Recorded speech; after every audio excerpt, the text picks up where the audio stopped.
آپ بتاؤ کیا اللہ اپنے نیک بندوں کو جنہوں نے اللہ کے لیے قربانیاں دی، جنہوں نے نظر جھکائی کس کے لیے؟ اللہ. ساری دنیا عورت گزرنے پر اس کو تاڑ تاڑ کے دیکھتے ہیں، زنا کرتے ہیں، لڑکیوں سے دوستیاں لگاتے ہیں. اس نے کہا نا نا نا، میرا رب اس عمل پہ راضی نہیں ہوتا، میں عورت کی طرف نگاہ اٹھا کے نہیں دیکھوں گا. ساری دنیا نشے میں، شراب میں، کوئی آئس لے رہا ہے، کوئی کیا کر رہا ہے، کہتا ہے نا نا نا نا، میں سکون کے لیے وہ طریقہ اختیار نہیں کروں گا جو میرے رب نے مجھ پہ حرام کر دیا. تو آپ مجھے بتاؤ، ساری دنیا فجر کے وقت پڑی ہوئی خراٹے لے کے سو رہی ہوتی ہے، اور یہ اپنی نیند کو قربان کرے گا اور اللہ کے سامنے آ کے کھڑا ہوگا.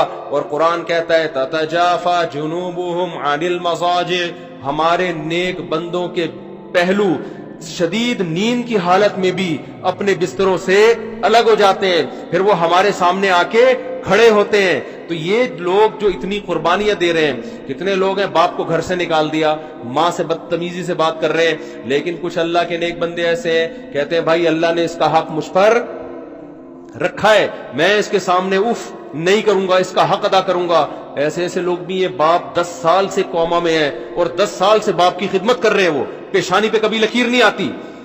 اور ایک وہ ہے جو اپنے باپ کو اٹھا کے عیدی سینٹر میں جمع کرا دیتا ہے. تو کیا دونوں کا انجام ایک جیسا ہو جائے گا؟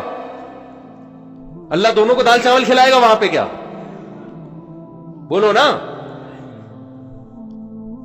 تو اللہ کہتا ہے کہ تتجافا جنوبہم عن المضاجع، جن کے پہلو رات کو بستروں سے جدا ہوتے ہیں، شدید نیند قربان کرتے ہیں میرے سامنے کھڑے ہونے کے لیے. فلا تعلم نفس ما اخفی لهم من قرۃ اعین، کسی کو پتا نہیں ہے ہم نے ان کی آنکھوں کی ٹھنڈک کا کیسا سامان چھپا کے رکھ دیا ہے، کسی کو خبر نہیں ہے. بہت کچھ چھپایا ہے، چھپایا اس لیے کہ اگر دکھا دیا جائے نا تو ہمیں ان بیانات کی ضرورت نہیں پڑے. پھر تو سارے دنیا دکھا دی ہے، بہت تھوڑی ہے لیکن جتنی ہے دکھا دی ہے، اس کے پیچھے بھاگ رہے ہیں. تو اگر آخرت اللہ دکھا دیتا تو پھر تو بھائی اس مسجد میں فجر میں پاؤں رکھنے کی جگہ نہیں ہوتی. حدیث میں آتا ہے لوگوں کو اگر پتہ چل جائے صف اول میں نماز پڑھنے میں کتنا ثواب ہے، قرآن اندازی ہوگی صف اول پہ، ایسی لڑائیاں ہوں گی. ابھی تو سب اللہ نے کیا کر دیا ہے؟ چھپا دیا ہے، پردے ڈال دیے ہیں. حدیث میں آتا ہے حفت الجنت بالمکارہ وحفت النار بالشہوات، جنت کو نا اللہ نے دکھایا فرشتوں کو کہ جاؤ جنت دیکھو. فرشتے نے جنت دیکھی، اتنی حسین جنت. تو فرشتے نے کہا کہ اے اللہ جب لوگ اس جنت کا تذکرہ پیغمبروں کی زبان سے سنیں گے پھر تو سارے اس جنت میں جانے کی کوشش کریں گے. پھر اللہ نے فرشتے کو جہنم دکھائی، غالباً جبریل علیہ السلام. انہوں نے جب جہنم کی ہولناکیاں دیکھی انہوں نے کہا اے اللہ اس جہنم سے تو ہر آدمی جب اس جہنم کا سنیں گے پیغمبروں کی زبان سے کہ اتنی خطرناک جہنم میں تو کوئی بھی نہیں جائے گا. پھر اللہ نے کیا کیا کہ جنت پہ ناپسندیدہ چیزوں کا پردہ ڈال دیا اللہ نے. نماز پڑھنی پڑے گی، سردی میں وضو کرنا پڑے گا، ماں باپ کی اطاعت، زنا سے بچنا، یہ ساری چیزیں انسان کو اچھی لگتی ہیں یا مشکل ہوتی ہے؟ اس میں نشہ نہیں کرنا، شراب نہیں پینا، قتل نہیں ہے، حرام نہیں کمانا، جھوٹ نہیں بولنا، اتنی ساری چیزوں کا پردہ ڈال دیا. اور جہنم میں کیا کیا؟ خواہشات کا پردہ ڈال دیا. جہنم جانے کے لیے زنا کرو، شراب پیو، نمازیں ضائع کرو، ماں باپ کا دل دکھاؤ، رشتہ داری جوڑنے کے بجائے توڑو. کوئی تمیز سے بات نہیں کرتا، اینٹ کا جواب پتھر سے. وہ ایک گالی دے آپ جواب میں 10 گالیاں. چٹکلے آتے رہتے ہیں، کیا کروں میں. ملا نصیر الدین جو تھے نا ان کا گالیوں میں مقابلہ ہوا کسی سے. ایک بوڑھی عورت نے ملا نصیر الدین کو گالی دی، انہوں نے بھی جواب میں گالی دے دی. پھر اس نے پھر گالی دی، انہوں نے اور گالی دی. اس کو اور غصہ آیا، اس نے اور گالی دی، انہوں نے جواب میں گالی. اب گالیوں کا مقابلہ شروع. تو انہوں نے اس عورت سے کہا، اس عورت نے کہا اچھا تو ملا ہو کے مجھ سے گالیوں میں مقابلہ. بوڑھی عورت کو گالی دینا حرام ہے، کہیں ایسا نہ ہو کوئی، یہ تو واقعہ ہے نا، چٹکلا ہے. یہ میں تھوڑا فریش کرنے کے لیے آپ لوگ کو نا. تو وہ انہوں نے کہا چل مقابلہ کر. تو وہ بوڑھی عورت نے کہا چل پھر میں پہلے گالیاں دیتی ہوں. انہوں نے کہا دے. جتنی گالیاں اس بڑھیا کو آتی تھی نا، جتنی، وہ ساری ملا صاحب کو دے دی. اس کو ملا صاحب آرام سے بیٹھے ہوئے مسکرا رہے، کوئی غصہ ہی نہیں آ رہا. ساری گالیاں ختم ہو گئی. ملا صاحب نے بولا اور سوچ لے تو. اس نے پھر سوچ کے کوئی موٹی سی گالی لائی، وہ بھی پارسل کر دی. ساری گالیاں جب ختم ہو گئی ملا صاحب نے کہا سوچ لے. اس نے کہا بھائی ختم.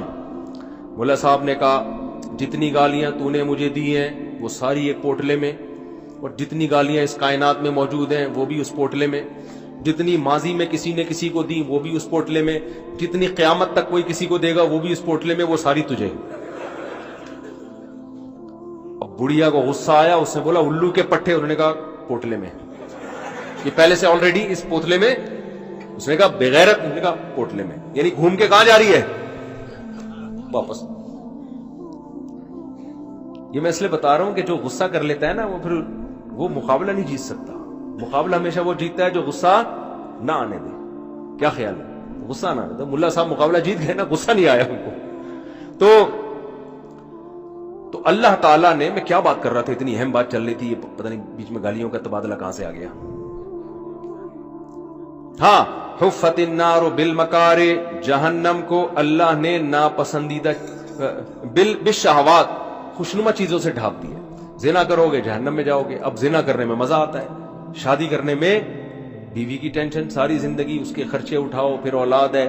نکاح کرنا پیغمبروں کی سنت، شادی کے لیے ٹینشنیں پیغمبر اٹھاتے ہیں۔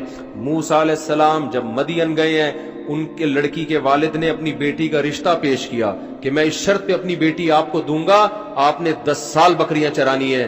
موسیٰ علیہ السلام نے کہا مجھے یہ پیشکش قبول ہے۔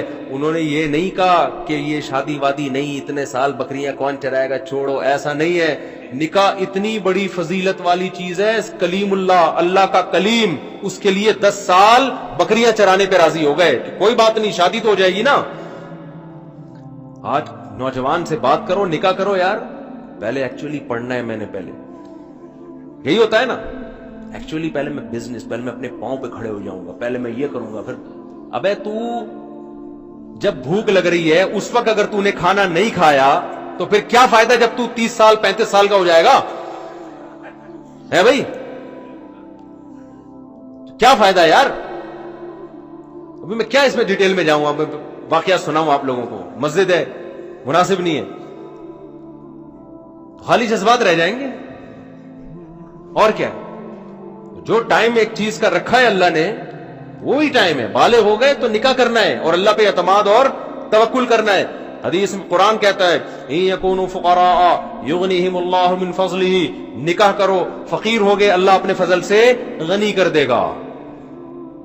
نکاح پیغمبروں کی سنت ہے، اور زنا کرنا، لڑکیوں سے دوستیاں کرنا، یہ کافروں کی سنت ہے جو پیغمبروں کا انکار کرتے ہیں۔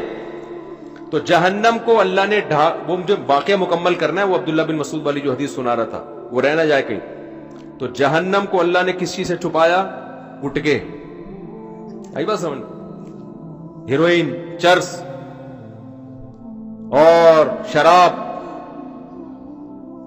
غصہ جاری کرنا، ان سب چیزوں پہ۔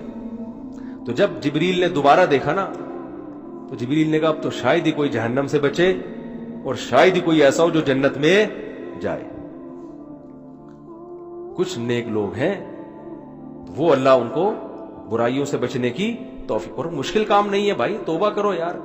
اللہ نے اتنا بڑا آپشن رکھا کہ اگر برائی ہو جائے نا تو مایوس نہ ہو، توبہ کرو، اے اللہ تجھ سے وعدہ کرتا ہوں آئندہ یہ برائی نہیں کروں گا، پھر ہو جائے دوبارہ توبہ کرو، اے اللہ معاف کر دے، آئندہ یہ برائی نہیں کروں گا، پھر ہو گیا، شیطان نے گناہ کروا دیا، پھر توبہ کرو، اے اللہ غلطی ہو گئی معاف کر دے، آئندہ یہ جرم میں نہیں کروں گا۔ حدیث کا مفہوم ہے انسان توبہ کر کر کے تھک سکتا ہے، اللہ معاف کر کر کے نہیں تھکتا۔ کوشش تو کرے بھائی برائی چھوڑنے کی، گناہ چھوڑنے کی۔ تو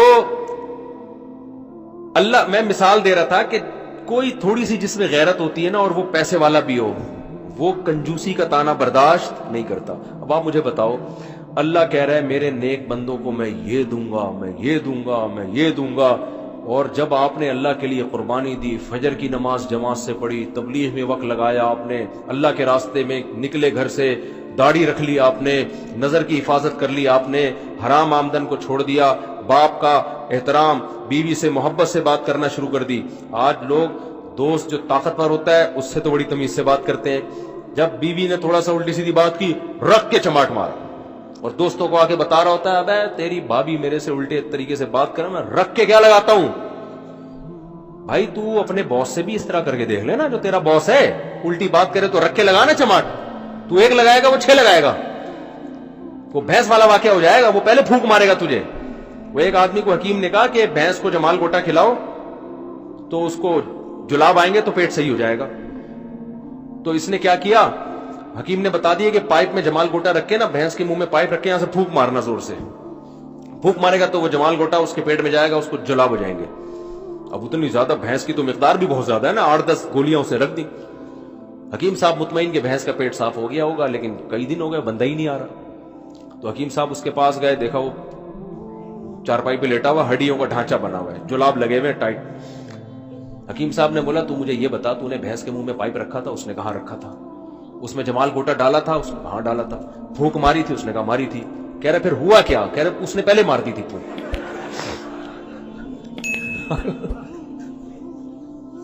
میری پھونک سے پہلے اس نے وہ ساری میرے پیٹ میں چلی گئی دوا. تو میں کیا کہہ رہا تھا, یہ واقعہ کس پہ آیا ہے؟ وہ تو واقعہ ہو رہا تھا, یہ یہاں کہاں سے آ گیا؟ یہ چٹکلا بھی تو کسی وجہ سے آتا ہے نا دماغ میں, ایسے تو نہیں آتا. تو خیر, ہاں میں یہ کہہ رہا تھا باس کو تھپڑ لگاؤ گے نا تو ایک تھپڑ سے پہلے 4 آپ کے الٹا لگ چکے ہوں گے.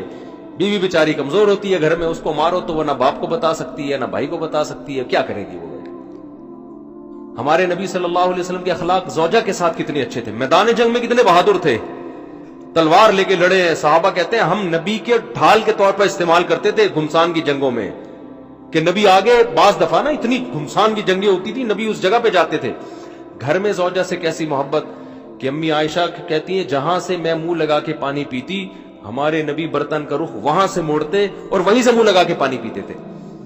آج غیرت دکھا رہا ہے سارے گھر کے اندر, اور وہاں چنگیز خان بنا ہوا ہے, دوستوں میں بیٹھا ہوتا ہے, کتنے اخلاق سے ہاں ہاں گپ شپ چل رہی ہے گٹر کے ڈھکن پہ بیٹھ کے, اور وہ باتیں ہو رہی ہیں. کراچی میں تو یہی ہے نا, اسی وجہ سے کچھ ڈھکن باقی رہ گئے ہیں گٹروں میں.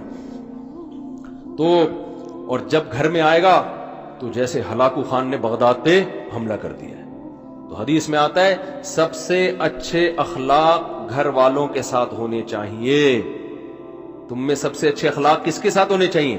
باہر والے بعد میں ہیں. تو جلدی سے بات کو سمیٹ کے میں ختم کرتا ہوں. مجھے توقع نہیں تھی میں اتنی لمبی بات کروں گا آج, اتنا گلا میرا خراب اور طبیعت صبح سے سیٹ نہیں تھی. میں نے کہا 10 منٹ بات کروں گا, تو یہ آپ کے شوق میں اللہ نے اتنا بلوا دیا مجھے آج. تو اب مجھے ایک بات بتاؤ کہ جو اللہ اتنے بڑے بڑے وعدے کر رہا ہے کہ جو میرے لیے قربانی دے گا, زنا سے بچے گا, برائی سے بچے گا, نماز پڑھے گا, روزہ رکھے گا, تو میں اس کو ایسی ایسی نعمتوں سے نوازوں گا. تو آپ کیا تصور کرتے ہو کہ جب جنت میں جاؤ گے تو وہ دال چاول لائے گا آپ کے لیے؟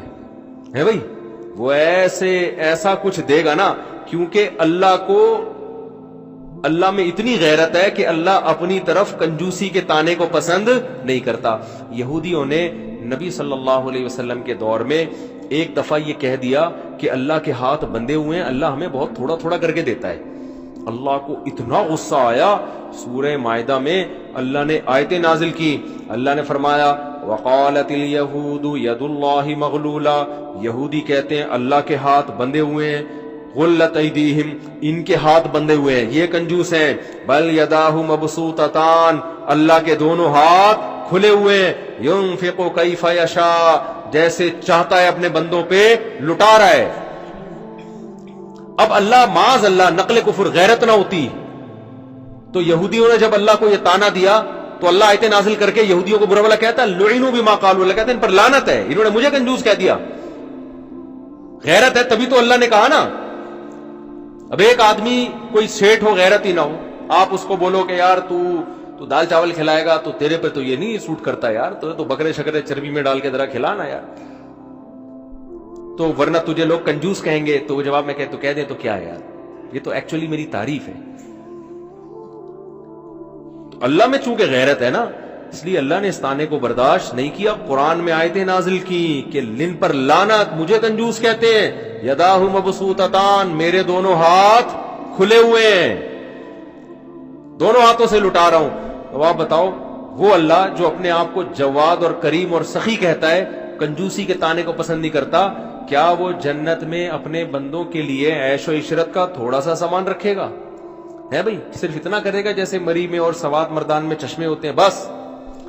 تبھی قرآن کہتا ہے ایسا انتظام کیا ہے جو کسی آنکھ نے دیکھا نہیں، کوئی کان اس کی حقیقت سن نہیں سکتا۔